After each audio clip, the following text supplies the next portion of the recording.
Cleaner to pass cleaner could sometimes be quite rapid, depending on the shed you worked at. Staff shortages could give you the opportunity to work on the footplate, normally on a shunt engine, or if they were desperate, on an express engine. But you could still be asked to be a cleaner until you passed as a fireman. I was cleaning right from the start, but I was only cleaning as a cleaner for 1 month. I started on May the 2nd, 1949, and by the end of May I'd passed out for firing and had my first firing turn on a shunt engine in Edgeley sidings. You see, when you had your examination for passing out for firing, you get a letter to tell you that you've been successful in passing your examination and you will be utilised on shunt engines. In fact, I only worked 1 day on shunt engines, and then I was on the main line after that. And I was down at the bottom of the shed near Edgeley Junction number 2 box, and I could see the foreman, Albert Hewitt, walking about. So I went up and I said, "Are you looking for somebody, Albert?" He said, "Yes, I'm looking for you." I said, "Come on." He said, "You're going to London." I said, "Me?" I said, "I can't go to London." He said, "Why not?" I said, I've never been before." He said, "Well, it's always the first time." I was 17 at the time, I hadn't been on the railway above, it was September, and I'd only started in the May. I said, "Well, my mother won't know, will she?" Oh, he said, "I'll let your mother know." He said, "He'll be back tomorrow." So I said, "All right then." So here's the driver, Ernie Ibbott. He said, "Go with him." Now, I don't know what Ernie Ibbott thought. I don't know what he thought about having a young past cleaner with him, but I went with him anyway. And we went to Stockport to relieve this Hell House Camden. And we set off, and we used to go over a line that's long closed now, from Macclesfield over the Churnet Valley. And he never told me anything about it. I just had to fend for myself. I'd got a few firing turns in by that time, but I'd never done anything on this scale before. Well, when we got past Macclesfield, I said, "How far have we got to go yet?" He said, "Too far to you to worry about." So that which wasn't telling me anything really, was it? Anyway, eventually, going over the Churnet line, it's very dark over there, and you don't see much, you don't know whether you're going uphill, down dale or what. And I kept lamping coal in the firebox. And of course, eventually we get to a place called Tutbury. And when we got there, he said, "We pick up and put off now," he said, "and get some water, and we clean the fire." So I opened the fire roll door, and there's the fire built right up. I said, "How can we clean that?" He looked in the firebox and he shut the door. He said, "That's no good," he said, "we can't clean that." So of course we went to London with a fire that hadn't been cleaned, and with a real struggle to get there for steam. He's having to open up and shut off and open up and shut off to get some steam and water in the boiler.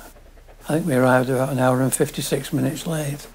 But then I had no experience on the job at all.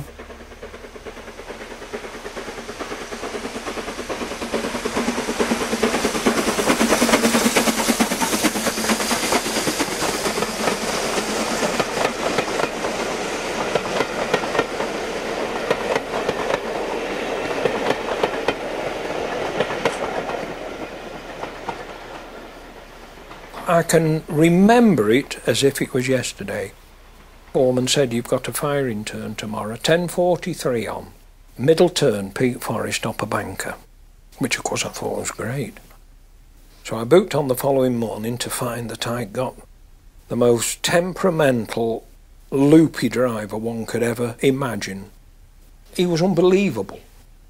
Well, the two things he hated were boy firemen and double cab Ds. And he got a boy fireman, and the engine waiting at Peak Forest was 93.95.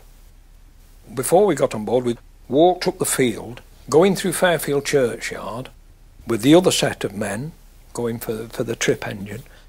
He suddenly turned to me, he says, "How old are you?" I said, "I'm 16. He says, "Buzz off back to the shed, I don't want you." And the other driver, Ernie Starkey, little, stout, unshaven LNWR man, he said, "Take no notice of him, lad." So I knew then straight away that things were going to be bad. Anyway, we got to Peak.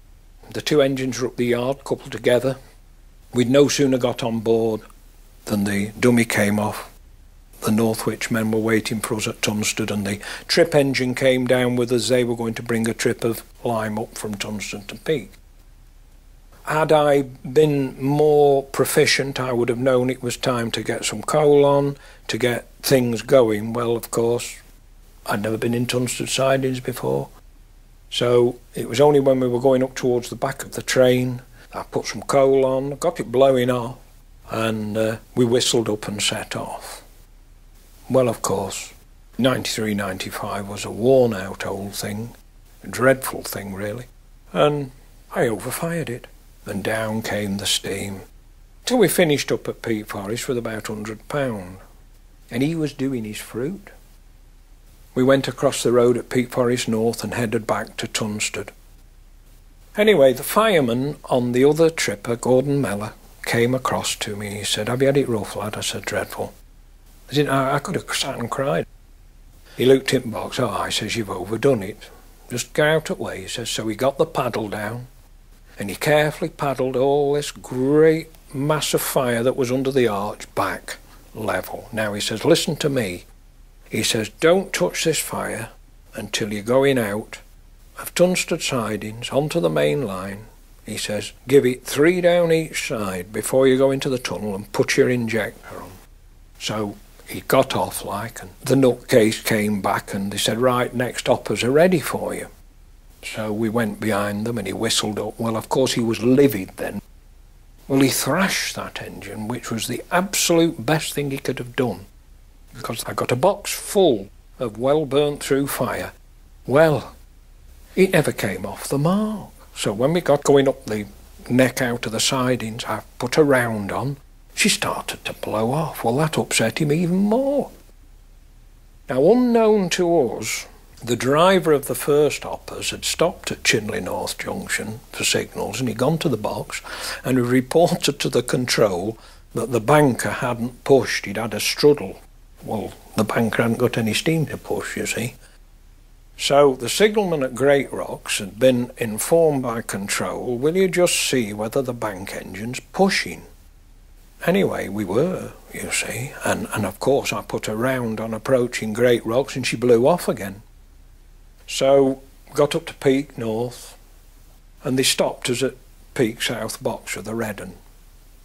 And the signalman said, "Control want a word with you."